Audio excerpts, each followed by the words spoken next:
Did you know that after the Watchers had sinned and produced children with mortal women, they asked God to forgive them in order to return to heaven? Stay tuned, because what God said to them is something most people don't even know. The truth about Welcome to Explore and Discover, where we peel back the layers of biblical history to reveal hidden truths and fascinating stories. If you enjoy our content, consider subscribing, and we promise to keep bringing you engaging and enlightening videos. Now, as a short recap, according to the Book of Enoch, angels known as Watchers descended under the heavens. These Watchers, along with their leaders, took wives for themselves, each choosing one. They began to be intimate with earthly women, defiling themselves. They taught secrets of heaven to their earthly wives. The women became pregnant and gave birth to giants known as Nephilim, who were 3,000 cubits tall. If a Nephilim had a baby, it was called an Eliud. These giant generations grew and continued to gain power. The Book of Enoch states that these giants consumed all the resources that men had acquired. At one point, it became impossible to feed the Nephilim with what humans were eating.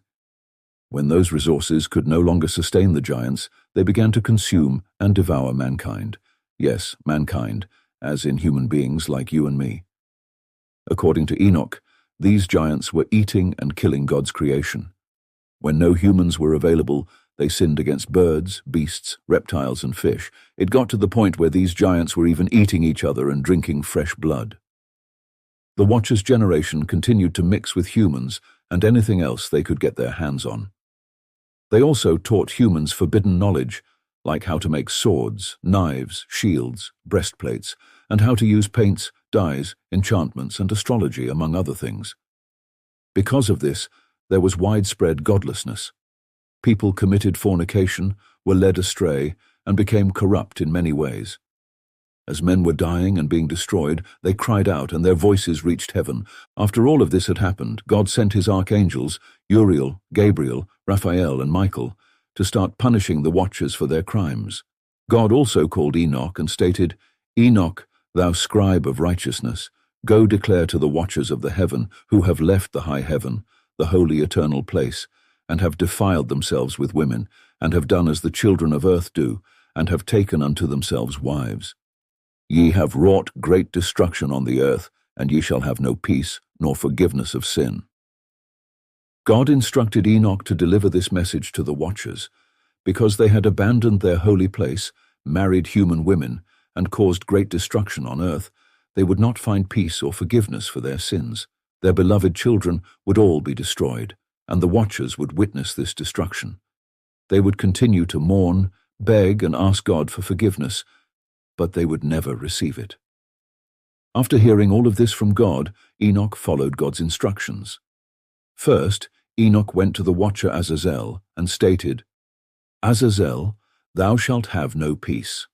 A severe sentence has gone forth against thee to put thee in bonds, and thou shalt not have toleration nor request granted to thee because of the unrighteousness which thou hast taught, and because of all the works of godlessness and unrighteousness and sin which thou hast shown to men." Enoch told Azazel that he would have no peace and would face severe punishment for teaching humanity unrighteousness. Then Enoch turned to all the Watchers and delivered the message God had instructed. This terrified the Watchers. After Enoch said all this, they begged and asked Enoch to write a petition for forgiveness to God. The Watchers could no longer directly speak with God because of their shame. Enoch, being the kind person he is, agreed to write a petition for forgiveness. He even prayed about the spirit of the Watcher and each of their deeds committed so that they should be forgiven. Fun fact of the day. Did you know that Enoch was known as Enoch the scribe? Many of the Watchers would call him this due to the role that God had placed him in.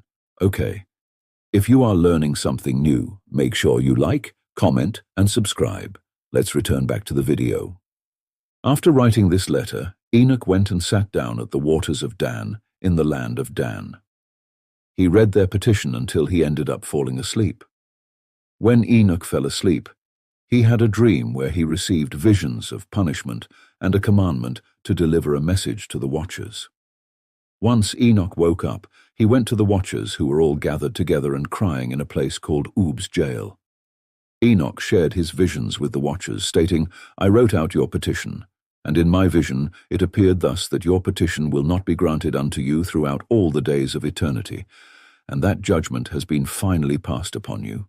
Yea, your petition will not be granted unto you, and henceforth you shall not ascend into heaven unto all eternity. And in bonds of the earth the decree has gone forth to bind you for all the days of the world." Previously, Enoch stated that God had given him the ability to rebuke the watchers, and he let them know what God had said in his dream. Enoch said that despite the watchers pleading, their petitions for mercy will not be granted, and they are condemned to be bound on earth forever, witnessing the destruction of their sons. Now, I want everyone to pay very close attention because the book of Enoch gives us a possible glimpse into heaven. I will do my best to illustrate what Enoch had described, but obviously my illustration could never compare. Now, Enoch continued telling the watchers about his dream.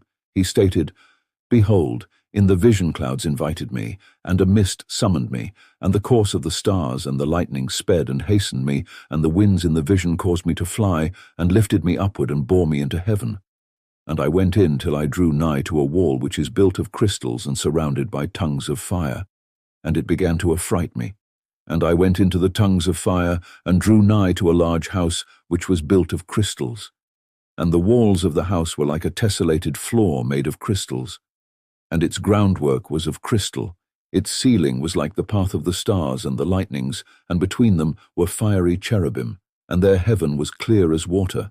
A flaming fire surrounded the walls, and its portals blazed with fire.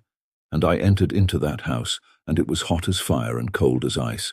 There were no delights of life therein. Fear covered me, and trembling got hold upon me, and as I quaked and trembled, I fell upon my face." Enoch pretty much stated that a mist was calling for him, and a cloud invited him up to heaven. The winds in his vision lifted him up, causing him to fly into heaven. In the dream, Enoch reaches a wall made of crystal surrounded by flames, which startle and frighten him. He goes through the flames and approaches a large house made entirely of crystals. The ceiling of this house is like the path of stars and lightning between them. There are fiery angelic beings called cherubim. The house is surrounded by flaming fire. When Enoch enters, he feels an extreme contrast of heat and cold, indicating a place devoid of any normal comforts or joys of life. Fear grips him, causing him to tremble. Enoch at this point falls down to the ground, overwhelmed with fear. Enoch continued to explain his dream. He stated, "And I beheld a vision. And lo, there was a second house greater than the former, and the entire portal stood open before me, and it was built of flames of fire, and in every respect it so excelled in splendor and magnificence and extent that I cannot describe to you its splendor and its extent. And its floor was of fire, and above it were lightnings, and the path of the stars, and its ceiling also was flaming fire. And I looked and saw therein a lofty throne. Its appearance was as crystal, and the wheels thereof as the shining sun. And there was the vision of cherubim. And from underneath the throne came streams of flaming fire, so that I could not look thereon. And the great glory sat thereon, and his raiment shone more brightly than the sun, and was whiter than any snow. None of the angels could enter and could behold his face by reason of the magnificence and glory, and no flesh could behold him. The flaming fire was round about him, and a great fire stood before him, and none around could draw nigh him. 10,000 times 10,000 stood before him. Yet he needed no counselor, and the most holy ones who were nigh to him did not leave by night nor depart from him." Enoch stated that he had seen another house, but this house was much bigger, with an open portal and built of flames. The house is so magnificent that Enoch finds it beyond description. Inside, he sees a majestic throne resembling crystal, surrounded by cherubim, with streams of flaming fire coming from beneath. Seated on the throne is the great glory, whose radiance surpasses the sun, and who is clothed in garments whiter than snow.